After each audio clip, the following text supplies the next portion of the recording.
Hi అండి అందరికీ. ఈ వీడియోలో టేస్టీ అండ్ సూపర్ హెల్తీ కారపొడి విత్ ఫ్లాక్స్ సీడ్స్తో చూపించబోతున్నాను. ఇది హెయిర్ లాస్ ఉన్న వాళ్ళకి హెల్తీగా హెయిర్ గ్రో అవ్వాలన్నా ఇది చాలా హెల్ప్ అవుతుంది. అలాగే బీపీ, షుగర్, హార్ట్ ఇష్యూస్ ఇలా చాలా హెల్త్ ప్రాబ్లమ్స్కి కూడా హెల్ప్ చేస్తుంది. ఈ ఒక్క కారపొడి చేసి పెట్టుకుంటే మన టిఫిన్స్లోకి అలాగే ఫ్రై ఐటమ్స్ చేసినప్పుడు కూడా ఈ పొడిని యూస్ చేసుకుంటే టేస్ట్ వైజ్గా హెల్త్ వైజ్గా చాలా మంచిది. మీరు కనుక నా ఛానల్ని ఫస్ట్ టైం విజిట్ చేస్తే please do subscribe and click on the bell icon. ఇక్కడ నేను 125 ml ఫ్లాక్స్ సీడ్స్ తీసుకుంటున్నాను. వీటిని అవిసె గింజలని కూడా అంటారు. డైలీ వీటిని జస్ట్ 1 స్పూన్ తింటే చాలండి. లైక్ పర్ డేకి 5 grams తీసుకుంటే చాలండి. దానికన్నా ఎక్కువ తీసుకున్నా కూడా హెల్త్ ఇష్యూస్ అనేవి ఉంటాయి.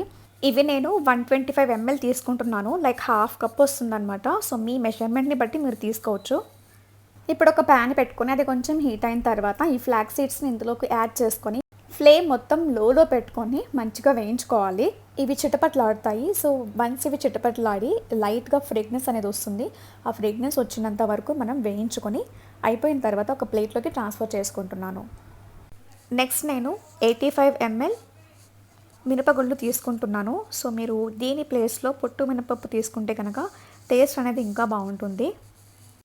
దీన్ని కూడా ప్యాన్లో వేయించుకొని దోరగా వేయించుకోవాలి. ఇవి వేగుతున్నప్పుడు కూడా మొత్తం ఫ్లేమ్ అంతా లోలో పెట్టుకోవాలి. మంచిగా మిక్స్ చేస్తూ ఉంటే కనుక కొంచెం సేపటికి ఇలాగ కలర్ అనేది చేంజ్ అవుతుంది.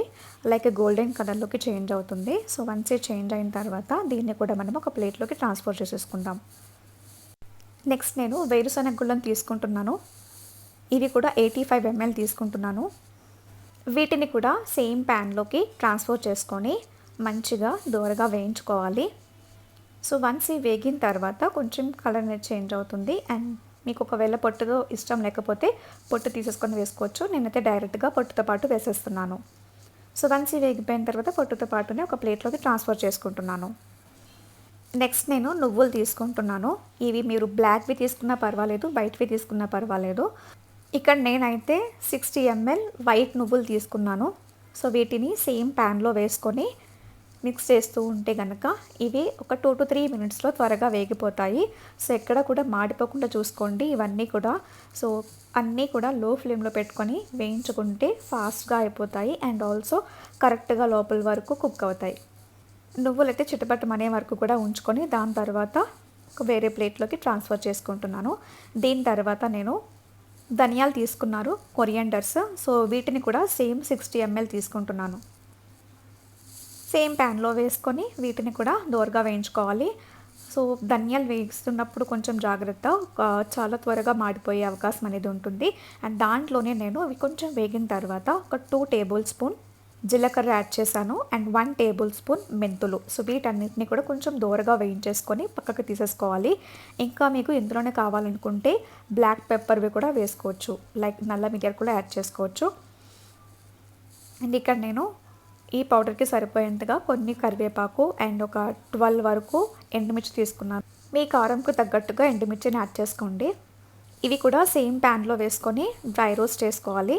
అండ్ మనం ఎక్కడ కూడా ఆయిల్ యూస్ చేయము, అన్నీ డ్రై రోస్ట్ చేసుకుంటాము. సో ఒక్క చుక్క ఆయిల్ లేకుండా ఈ పొడిని మనం ఈజీగా చేసుకోవచ్చు అండ్ ఎక్కువ రోజులు కూడా హ్యాపీగా నిలవ ఉంటుంది. వీటినైతే పూర్తిగా చల్లారనివ్వండి. ఈ లోపు నేను వెల్లుల్లి తీసుకున్నాను. సో వెల్లుల్లి రెబ్బల్ని కూడా ఇలాగా క్రష్ చేసుకోండి. సో ఇలా క్రష్ చేసుకున్న తర్వాత ఈ మిక్సీలోకి మనం ఆల్రెడీ వేయించి పెట్టుకున్న ఈ దినుసులన్నీ కూడా వేసుకొని గ్రైండ్ చేసుకోవాలి. సో నేను మిక్సీలోకి ట్రాన్స్ఫర్ చేసుకున్న తర్వాత ఇందులోకి కొంచెం అంటే వేసినట్టుగా చింతపండు యాడ్ చేస్తున్నాను. తర్వాత రుచికి తగినంత ఉప్పు యాడ్ చేసుకోవాలి. ఇప్పుడు దీన్ని మనం మిక్సీ పట్టేసుకోవాలి. కొంచెం కోర్సుగా అయితే సరిపోతుంది. సో లైక్ ఇలా నేను వీడియో చూపించే విధంగా అయితే కనుక సరిపోతుంది. ఇప్పుడు దీన్ని ఒక ప్లేట్లోకి ట్రాన్స్ఫర్ చేసేసుకున్నాను. మంచిగా మిక్స్ చేసేసుకొని ఇప్పుడు ఇందులోకి నేను ఆల్రెడీ క్రష్ చేసి పెట్టుకున్న ఈ వెల్లుల్లిని యాడ్ చేసేసుకొని చేతితో బాగా కలిపేసుకోవాలి. అండ్ ఇప్పుడు మీరు రుచి సరిపోయిందిలో చెక్ చేసుకోండి. లైక్ సాల్ట్ కానీ కారం కానీ సరిపోకపోతే మీరు యాడ్ చేసుకోవచ్చు. నేను ఇక్కడ బ్లాక్ పెప్పర్ యాడ్ చేయలేదు కాబట్టి ఇక్కడ బ్లాక్ పెప్పర్ పౌడర్ని యాడ్ చేస్తున్నాను. లాస్ట్లో 2 tablespoon బ్లాక్ పెప్పర్ పౌడర్ కూడా యాడ్ చేసి మొత్తం బాగా మిక్స్ చేసుకొని ఒక ఎయిర్ టైట్ కంటైనర్లోకి స్టోర్ చేసుకుంటే ఒక 2 to 3 months హ్యాపీగా నిల్వ ఉంటుంది. సో ఇంకా లేట్ చేయకుండా మీరు కూడా ఖచ్చితంగా ట్రై చేసి ఎలా వచ్చిందో నాకు కమెంట్ చేయండి. వీడియో నచ్చి యూస్ఫుల్గా అనిపిస్తే ఒక లైక్ చేయండి, share with your friends and family. ఇంకొక వీడియోలో మరొక మంచి రెసిపీతో వచ్చేస్తే అప్పటివరకు టాటా బాయ్, టేక్ కేర్.